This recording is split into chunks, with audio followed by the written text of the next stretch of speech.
Hello, everyone, and welcome to our webinar, API's Next Frontier in Cybercrime. My name is Ayhan Tek, and I'll be your moderator. I'm the VP of Information Security at CyberElectra, where we have been providing cybersecurity services and technologies to our global clients for the last 20 years.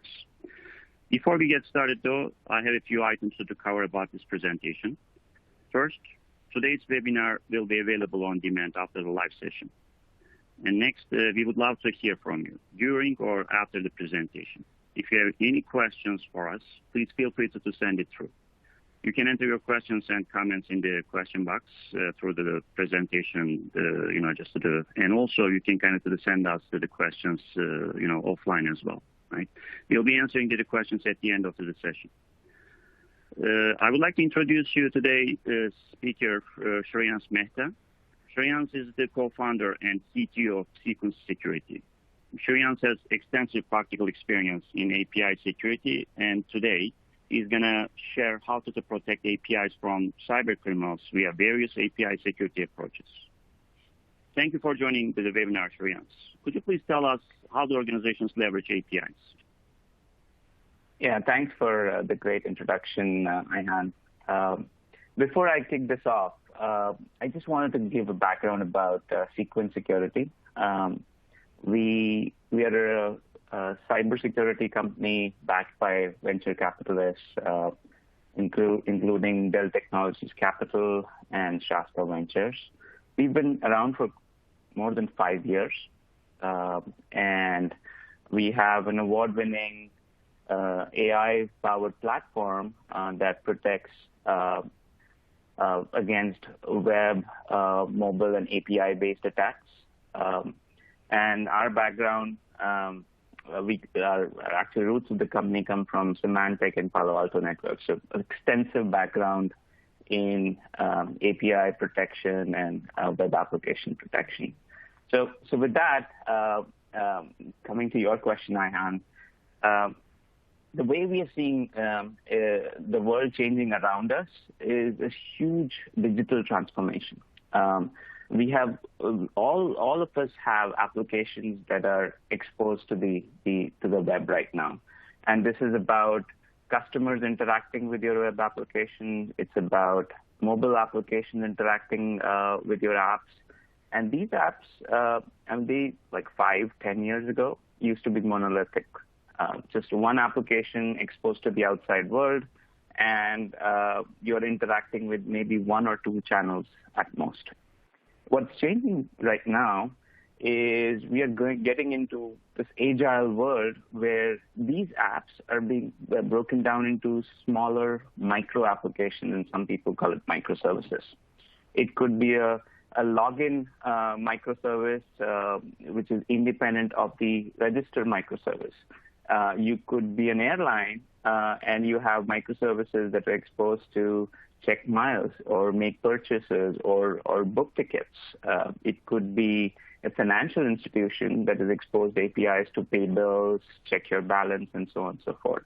So this is the transformation that we are seeing. And guess what? All these microservices are actually exposed using APIs. So what used to be like 1 or 5 entry points into these environments have suddenly become 10 or even 100 different entry points.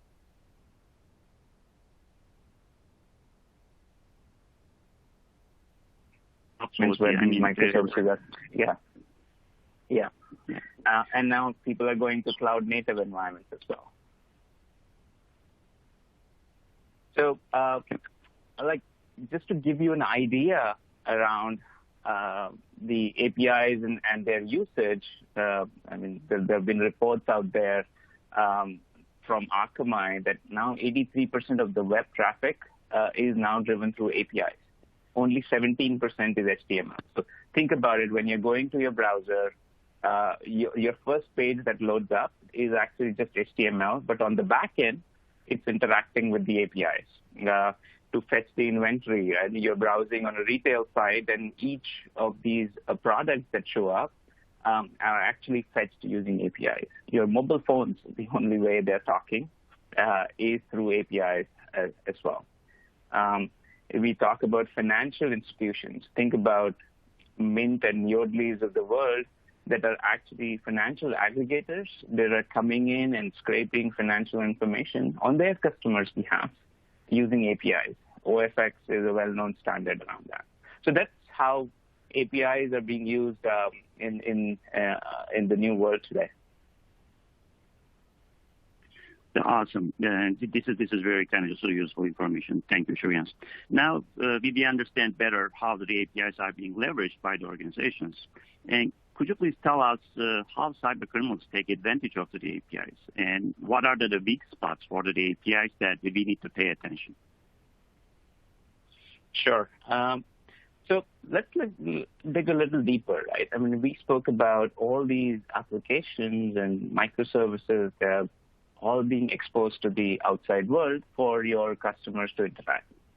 And the same applications are open to abuse by the bad guys just because they are open in the wild. And the bad guys have access to a range of things. And I'm going to get deeper into each of these aspects of attacks to attack these applications and microservices. And you need visibility and protection across all those channels that you have opened up, all the infrastructure that you've exposed, be it the data center, cloud, or whatever environment you might have. Just to talk about the kind of impact that these kinds of attacks have in our customer environment. There was a research done recently where there's a direct impact where there are things like stolen credentials in the wild that lead to account takeovers. There were 679,000 mobile account takeovers that have happened just in last year alone. Right? The cost of ATO is $4 billion that we're talking about here. And it's not just about a fraud loss that is direct impact, but the indirect impact of that, because you have to go ahead and reset the password. There is a customer support impact, all those things. So the cost of the expense of a fraud for every dollar is actually close to $3 right now. And what people don't consider is an indirect impact as well, because of the lost reputation associated with an account takeover. The trust that you lose because of the bad experience that the customer has, they may never even come back to your site again, and then they might interact with some other site to do their business. Could be banking, it could be retail, it could be social network, whatever that might be. So let's dig a little deeper into how these attacks actually happen. So for the bad guys, there are 4 major components that are at their disposal. Number 1 is the tools.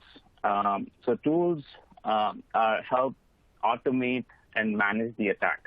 So if you're a bad guy and you have access to maybe a billion stolen username passwords, obviously you're not going to try to try them out manually.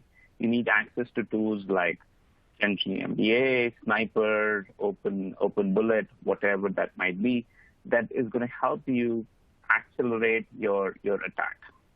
The second aspect is you don't want to, as a bad guy, just attack from a single IP address, because it's very easy to detect. If I see maybe 5 or 10 requests from an IP address in a minute, I'll just go ahead and block that. So bad guys, in fact, have access to anonymized and distributed infrastructure. Think about the IoT devices that have been compromised. Think about the bulletproof proxies that help you exit into a country where your business really is. They have access to millions of such IP addresses, and they use that to actually attack. The third aspect is the credentials themselves, right? Every day we hear about breaches, 1 million here, 5 million there of username passwords that get stolen. Sometimes it's the PII information that can be used to reset accounts. And the last aspect is the behavior. So this is more about what do they do to detect if the account has been taken over or pricing information has been scraped, and what do they do in terms of their behavior once they get blocked. So how do they morph? So they have access to all those four components to actually navigate through the attack. Now, the way APIs simplify the attack is, number one, we all understand APIs tend to be stateless. And sometimes they are publicly available. I mean, there is a ton of documentation available for a publicly exposed API. You can go to Programmable Web. There are other places where you can get documentation. There are publicly available open API specs available, and you can see, okay, this is the login endpoint, or this is a delete endpoint for a transaction, and so on and so forth. If that kind of information is not publicly available, bad guys have access to mobile apps. So what they can do is they can deconstruct a mobile app, just go to Google's Play Store or download an app and App Store on Apple, and just deconstruct the mobile app. And then all the APIs that are used by these apps are now available for them to potentially attack. Now, the next thing is to create an attack based on those exposed API endpoints that these guys have just researched. So there are a couple of ways that you can achieve that. You can go ahead in different forums if you're not a sophisticated attacker, and you can see if there are existing profiles for the attack tools that you can just load up and just fire it away.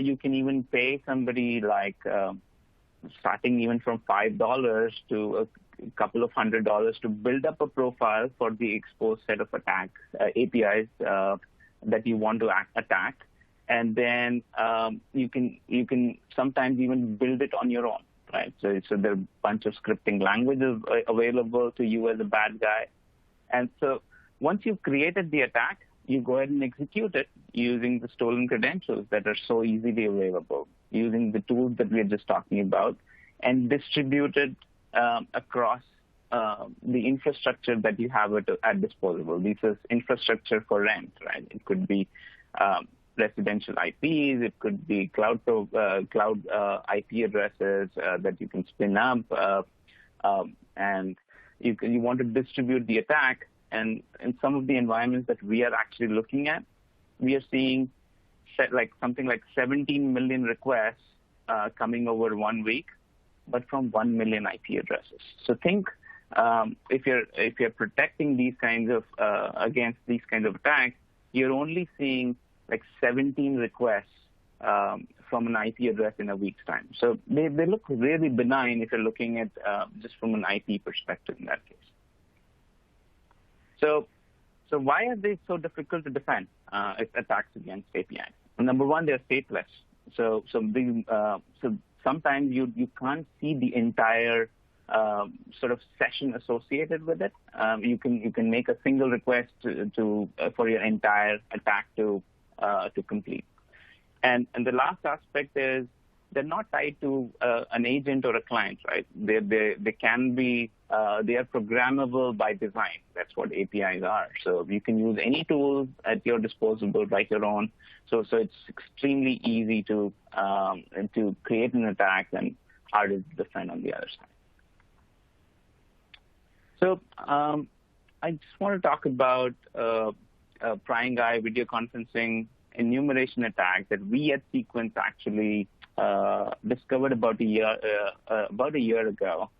At that time, Zoom bombing wasn't a thing, but we actually worked with Zoom to do a responsible disclosure around this, and we worked with them to improve the security around Zoom, and not just Zoom, but we worked with WebEx as well, and a bunch of other video conferencing sites.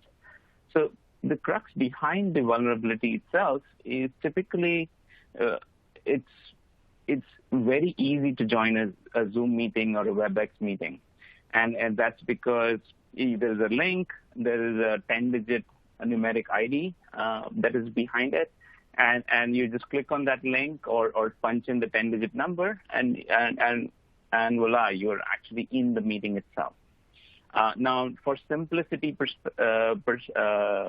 perspective, what most people do is they don't even put a username or put a password to protect these meeting IDs.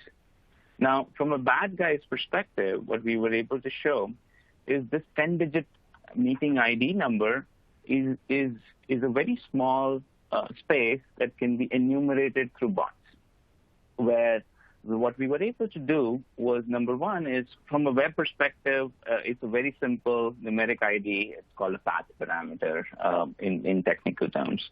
We were able to also see from deconstructing the mobile apps that they have a similar interface there as well.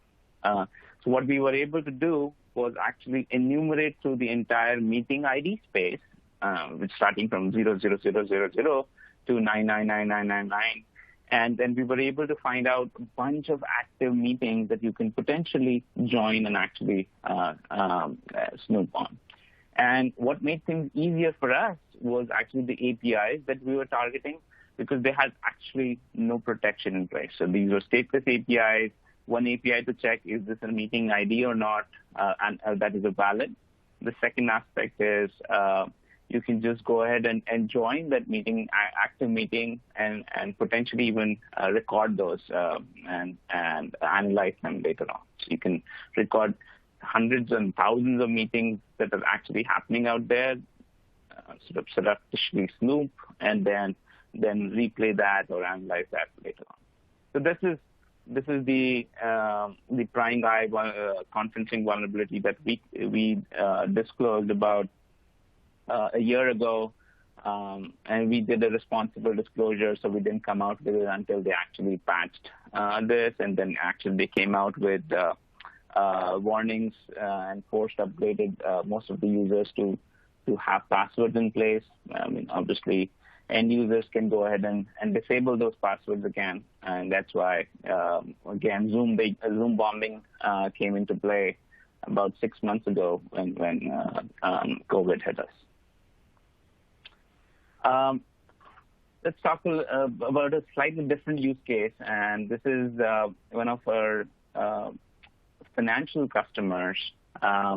In their case, there are multiple ways the end users can actually interact with their applications. What we found out in their environment was it was actually a multi-channel attack, where they have mobile apps that allow their end users to interact with their apps, and then they had opened APIs for the financial aggregators to interact with their site. What we were able to see in their environment was there was an account takeover happening directly on their mobile APIs that they had exposed, and once the bad guys successfully verified those accounts and compromised those accounts, they used the OFX channel, which is the API itself, to transfer the money immediately using those accounts. So kind of a multi-channel attack, even though it's stateless. I mean, they would be using two separate set of stateless transactions to carry out their attacks. The third aspect, and which is often ignored, is scraping. And the different companies have different impact of scraping in their environment. So think about legitimate use cases of scraping, where Google is scraping your site, indexing it, extremely important.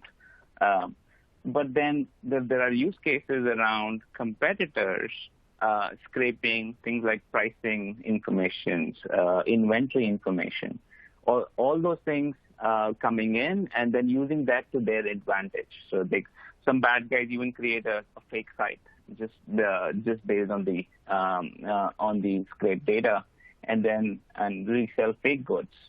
Sometimes competitors come in and actually price their products based on the scraping information that they get from your site. So now, another interesting aspect about scraping is these kinds of attacks actually can happen on the GET request itself. So a single request, there is no prior interaction that has happened, and they can, using the APIs, they can fetch the information that they're actually looking for. So again, the request looks extremely legitimate. They tend to look like real browsers interacting with your site, your mobile app looking at your site. And given that you've not even started a session for that interaction, you tend to your application actually tend to give away that information right away. Right. Thank you, Surya. Yeah, and now we understand, I think, the attack surface for the APIs. Well, let's talk about a bit how we can protect the APIs from these cyber criminals, right? You kind of just sort of mentioned lots of use cases over there, right? Could you please share us your experiences on the protection mechanisms as well? Definitely. Thank you. So what we offer is what we call as the Cequence application security platform. The kind of interactions that we're dealing with, and we just showed you, they're extremely hard to detect if you're just looking for syntactic kind of interactions. So there is nothing wrong with the kinds of interactions that we are talking about syntactically. There is no SQL injection happening. There's no buffer overflow happening. But effectively, it is the intent that matters here. Right? What is that API being used for? What is the end user doing to interact with the API, and what is its intent?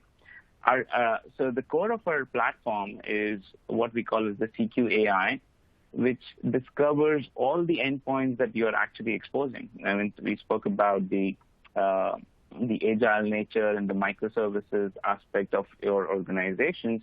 And what that means to these APIs, there's new APIs popping up every day and opening up new interactions with customers every day.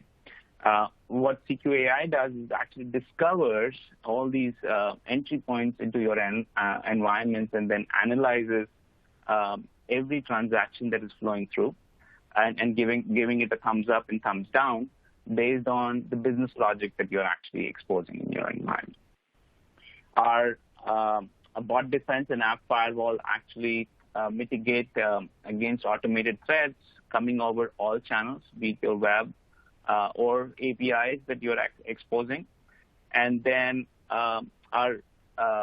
we expose the information that is coming out of our system using REST APIs. We enable sharing of this information, and then you can feed this information to other products or use our product to actually go ahead and take actions against these attacks. And for this to happen, we require no changes to your application at all. So there's no need to change add a JavaScript to get telemetry from the endpoint. Remember, we're talking about APIs here. There's no room to actually put that JavaScript in place. Or we don't ask you to change your mobile apps with an SDK to get that telemetry at all. So it's extremely easy to deploy in our customer environments. The second aspect is about the visibility itself. What we are seeing in most of our customer interactions is the customers lack the visibility around the attack surface. What API endpoints that are open out there, what new APIs that are getting rolled out, are there APIs that are deprecated? They don't have the visibility, especially because the attack surface is huge right now. They have apps hosted on-prem. They have apps hosted in the cloud environment. They have new applications that are getting rolled out using Kubernetes stack and so on and so forth. What we provide is a unified, holistic dashboard of what your endpoints really are. And that becomes a starting point for our customers. Then comes the detection part. So the kinds of attacks that we are dealing with, it's extremely hard to detect them in a single request itself. And it's actually the bulk or the requests at scale that actually make an impact on the site itself. It could be about account takeovers that people are trying hundreds of thousands of username passwords and verifying which accounts actually work. It could be about creating fake accounts, again in bulk, and then using them to commit fraud. It could be about locking down the inventory, buying out like seats in bulk, and then reselling them in the secondary market.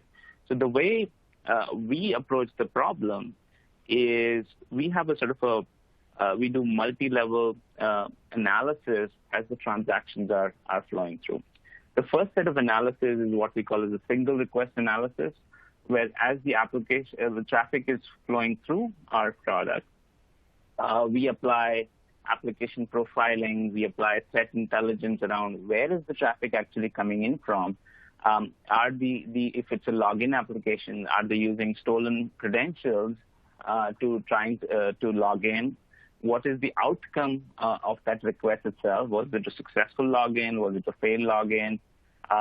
And then based on the interaction, is it actually behaving like a legitimate mobile device, a legitimate browser, or a legitimate interaction?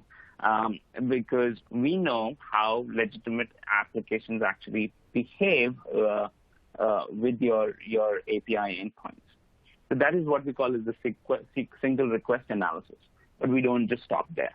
The next phase is we do behavior analysis. We actually try to cluster together similar behaviors. Things around, okay, we see a ton of requests coming in from cloud providers.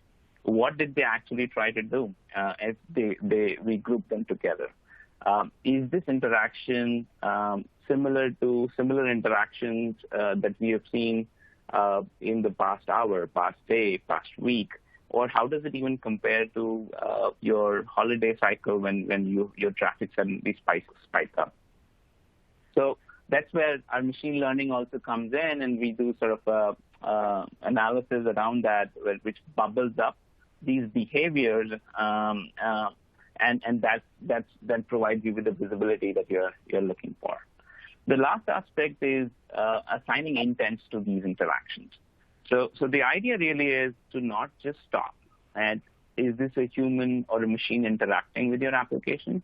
It's also about assigning intent, being able to differentiate, is this a legitimate bot, like a Google bot or a Bing bot, which is scraping your site, or is it a bad actor, which is scraping, and then it might potentially use it for locking down inventory or fetching pricing information, and so on and so forth. So that assigning the intent is the last phase of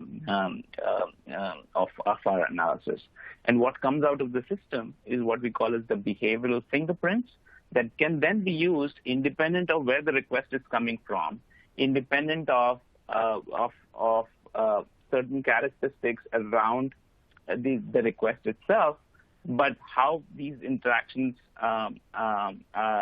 actually lead to the intent that we are talking about, and that can be used for actioning in our product.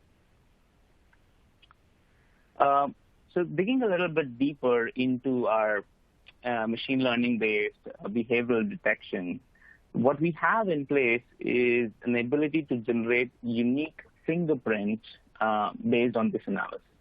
For every request that is flowing to our product, we assign a fingerprint to it. I mean, this could be a good fingerprint, it could be a bad fingerprint, but the moment we apply our detection and intent analysis based on the four pillars of detection. So we think like a bad guy in that way. So we spoke about the different components of an attack, like infrastructure, tools, credentials, and behavior.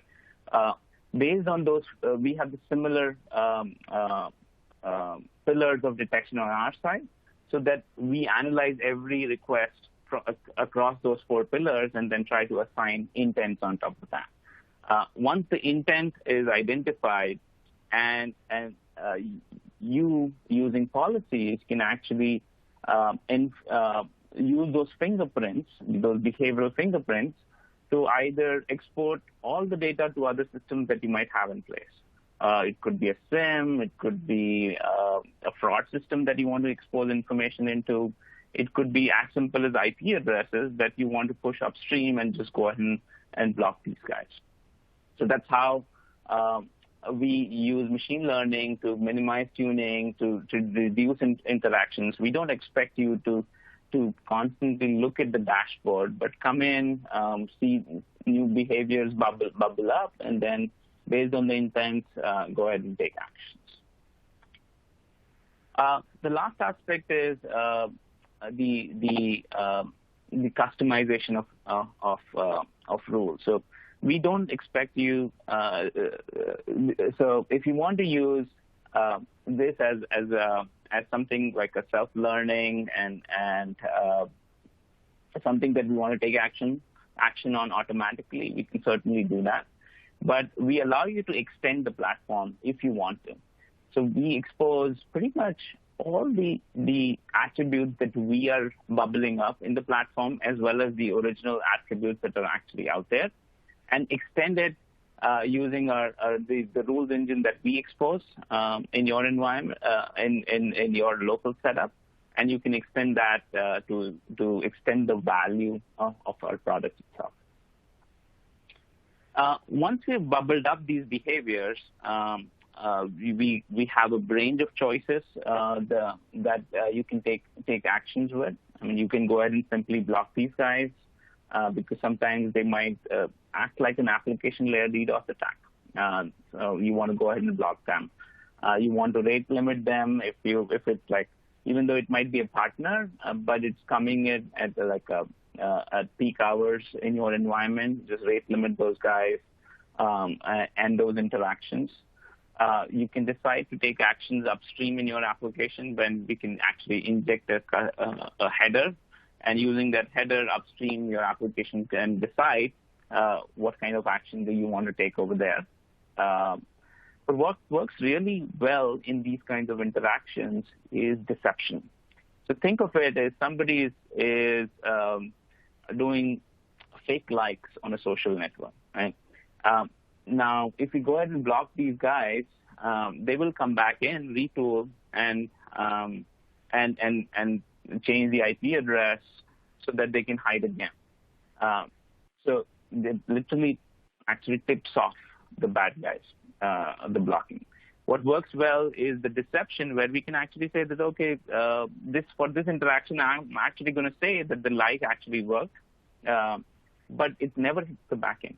Or somebody tested for username password, and we say, oh, this is a legitimate login, versus never really tested it on the backend. So you can give these fake responses to fool the tools and increase the time by which they realize something is actually wrong that is out there.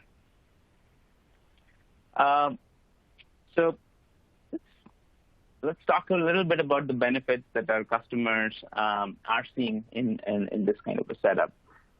They've seen significant reduction in fraud losses, and in fact, they've even lowered the infrastructure cost because we are blocking at their front door. And we are mitigating at the front door, so they're not hitting their backend applications. So significant sort of improvement in user interaction as well, because now their pipe is now open for legitimate users to interact with their backend applications. Let's talk about some war stories from our customer interactions. So this is one of our retail customers that saved close to $2 million by preventing ATOs on their site. This is a large beauty products retailers. In this case, the bad guys actually deconstructed the mobile app. These guys are rolling out, the retailers are rolling out new applications pretty much every month, every other month. And sometimes customers upgrade. Sometimes customers don't. So they have to actually keep around the older apps, older APIs, just in case there is a customer still sitting on the older applications. So the bad guys actually deconstructed an older version of their mobile app and then use those APIs to actually commit account takeovers. And once the accounts were taken over, they were using those compromised accounts to steal loyalty points. Because of their rapid rollout of their applications, we're talking about close to 16 different entry points into their environment. And the kind of attack volume that we are talking about here is 90% of their logins were actually coming in from these bad guys. Only 10% of the login attempts were actually legitimate. So once they deployed us, they saw significant reduction in ATOs that led to customer satisfaction. But on top of that, save money, right? Annually, they're saving close to $2 million here. The other war story is around social networks. So this is a very large dating platform that is out there. In their case, the bad guys were using account takeovers to commit romance scams. So the way romance scams actually work is once you've verified the account, you've taken over the account, and sometimes they are dormant accounts, so you've not interacted with them for a long time. So you tend to forget, I had created this account like a year ago or 2 years ago. But you still have these connections on these accounts, these relationships that you have created over a period of time. So bad guys take over those accounts and then use them to interact with your connections. So an average loss that this dating site was seeing because of this is $12,000 per incident. And that is because once the bad guys take over the account, they send them a message, let's say, somebody in my family is sick, I need immediate money, can you help here? Can you transfer me money? I'm just at the hospital, something is going on, or I'm in a financial crunch right now. So they're using your existing relationships to commit fraud. And once, again, in this case, we're talking about 30 plus different entry points into the environment. And if they were using an existing bot detection system that required them to actually change their applications to protect against these attacks. What that led to effectively was because they were rolling out new apps at a regular pace, they had left an open door which they could not instrument, and that led to the accounts, the attack that we're talking about. When we came in, because we don't require them to change the application at all, we were able to prevent these romance scams in their environment. The last one, I think we touched upon it earlier in our example, where the bad guys were using multi-channel attacks. They were coming in using the login endpoint to verify the account on the mobile APIs, but then potentially switching around and using the OFX channel to do account transfers. So that led to financial fraud before we came into the picture. When we came in, we actually provided deceptive responses to control the attackers because the attackers were fairly sophisticated. If you block them, they go ahead and actually come in from another channel, or they retool. But once we put in the deceptive responses in place, where we are actually responding back with close to 15 different languages. So this is a sort of international, so does business in pretty much most of the countries that are out there. So we are actually responding back with the language of the origin request, And so let's say if it's French, we're responding back in French and so on and so forth. Now, let's talk a little bit about how do we actually get deployed. So we are very flexible in our deployment architecture. Effectively, if you are in data center, we deploy in that environment. If you're in public cloud, we deploy there. We are a software solution if you want to deploy us completely in your environment, or if you say that I don't want to manage the infrastructure at all, we provide SaaS setup as well. The idea really is to bake into the infrastructure and sort of play well with your DevOps cycle. So we're not intrusive that way at all. And as your applications get rolled out, we automatically provide the protection that you're looking for, rather than forcing you to actually instrument those applications. Now, to wrap this up, talk about the kind of transactions that we are actually seeing on a daily basis, protecting a range of customers from social media to retail to dating platforms to even financial services. We are processing and protecting close to 500 million APIs a day, protecting against like fake account creation attempts, account takeover attempts, scraping attempts, and so on and so forth. Now, like on the retail side, it's not just about account takeovers, but it's also about the gift card theft.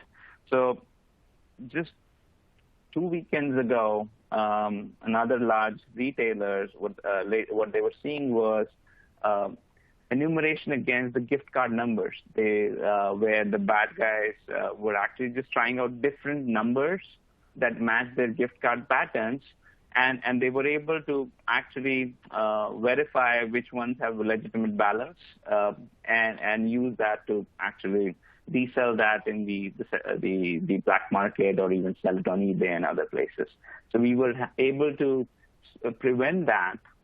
Just over a weekend, they saved close to $20,000 in their environment. So this is the volume and scale that we are talking about in protecting APIs in our customer environments. Awesome.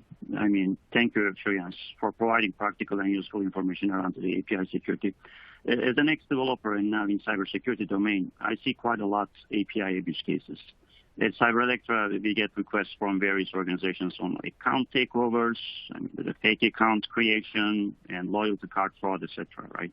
Although I am a firm believer of the prevention is always better than and always cheaper than the cure, it is good to know that we have Cequence platform over there to prevent the account takeovers and the fraud arising from the API abuse.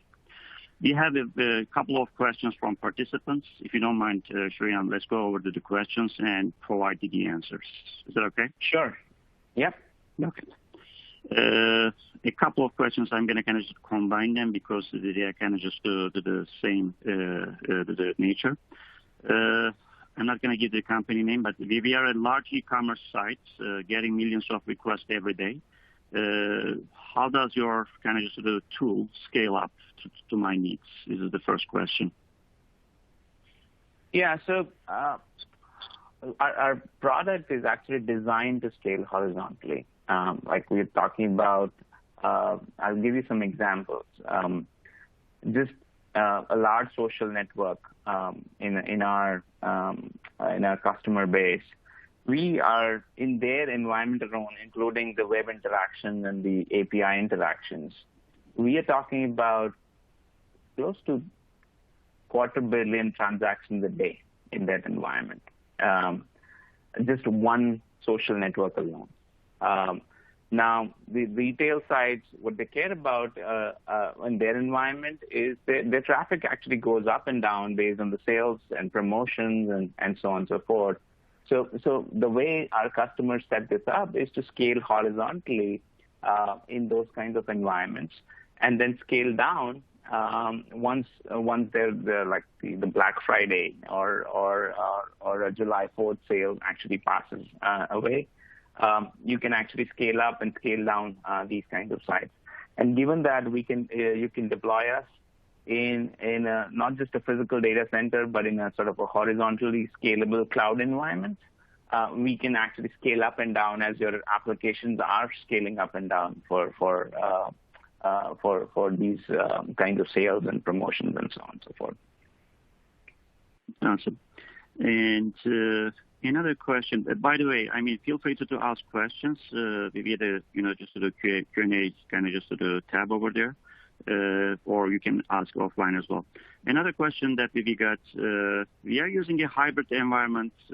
We have data centers in various different regions, and also on top of that, there is a kind of cloud. I think we are moving to the AWS cloud. How does this work into the setup? Kind of just the perspective is another question.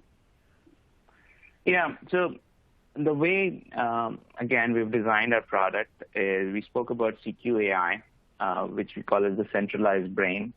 So what customers do is that they have one centralized brain or COAI deployed in their cloud environment data center. They can decide where they want to put it. And then we have a concept of sensors and defenders that actually sit very close to where their applications are. So if you have 5 data centers and then AWS environment that we're talking about, that's where we deploy our defenders that is talking to the centralized brain, that is the COAI, in an out-of-band fashion. So you're not holding off the transaction to inspect. You are actually just sending the signals that are passing through the defenders that we are talking about to the centralized brain.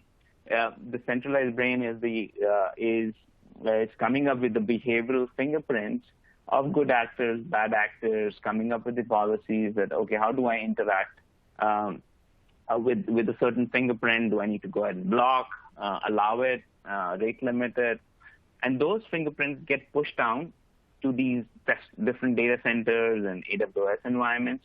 And at that point, as the transactions are flowing through, it's simply matching against those fingerprints. It's extremely fast, adding no latency, literally no latency to these kinds of transactions, and then making decisions based on the intents that are flowing through. Awesome. And there was an interesting question as well. I think that they are trying to get a little bit more information on the SaaS offering because they are asking what changes do I need to make on our site? Do I need to involve my application teams? And what are the other stakeholders that I need to kind of sort of involve for the SaaS offering? Interesting question. In fact, that leads me to the resources page on our slide deck. In fact, it's extremely easy to try out and actually deploy our SaaS offering. You don't need to make any infrastructure changes at all to bring up our software. All it takes is if you have a CDN or a load balancer, you can simply point your CDN to us, our SaaS service, and then we can actually upstream it to your data center or your cloud environment. So it's a simple DNS change that you need to make. We also support what we call as a hybrid model, where you can deploy the defenders close to your load balancers, your ingress controllers, whatever you might have, and that interacts with our SaaS. We are actually we've rolled out a 30-day free trial on our SaaS offering, so that you can quickly try this out. Just sign up on the link that is actually posted in here. Perfect. And I think I need my glasses. I have difficulty reading, but I think one of the questions is asking, I am using Silvertail in my environment for detecting the account takeovers. I'm not familiar with the Silvertail, but and it's not being kind of just actively developed right now by RSA. How can you guys help me out there? Is it the question? Sure. So Silvertail was a great product about when it came out about 10 years ago or 10. And the idea really was it actually sits on a span port and looks at interactions. Now, it's not being actively developed, as you're saying. And what we hear from our customers as well, like as people move to the cloud environments, it's even harder because it's not designed to work in that setup. What we bring to the table is the ability to actually deploy on the span port as well. So where our COAI engine can get signals from a span or a tap port and provide you the visibility that you're actually looking for. On top of that, we can pretty much deploy in any environment, so you're not limited to the data center alone. And we can actually give you visibility on not just your web traffic, but the APIs as well as where the new world is right now. I mean, you're seeing like what we're talking about is 80 to 90% of the traffic is now flowing over API. So we're really well suited to go above and beyond where Silvertail is right now. Awesome. Thank you very much, Shreyans. We are kind of coming close to the end of the hour, Shreyans. Is there anything that you would like to add? In the meantime, I mean, if there are any questions due to kind of time constraint we couldn't answer, we'll be kind of just answering those and sending the kind of just the answers as well and the questions. Anything that you would like to add before we close this, Shreyans? It was great chatting with you, Ayhan. It was definitely from our interaction perspective. If any of you would like to sort of dig deeper into the technology or how we can help, happy to set up a one-on-one with you guys and dig deeper into the technology, the value that we are providing to our customers, and how it can provide you with the solution, how it can actually fit in your environment. Awesome. Thank you very much for your time. And as Shreyans mentioned, I think we already got some kind of just a demo requests already, right? If you are interested in kind of getting how the Cequence security works in practical, just sort of terms, please feel free to reach us out, right? I'll be more than happy to kind of just sort of, set up some sessions and where we can kind of sort of see the Cequence security in action over there as well. Again, thank you very much for everyone for participation, and we do appreciate your time. Have a nice day. Thank you.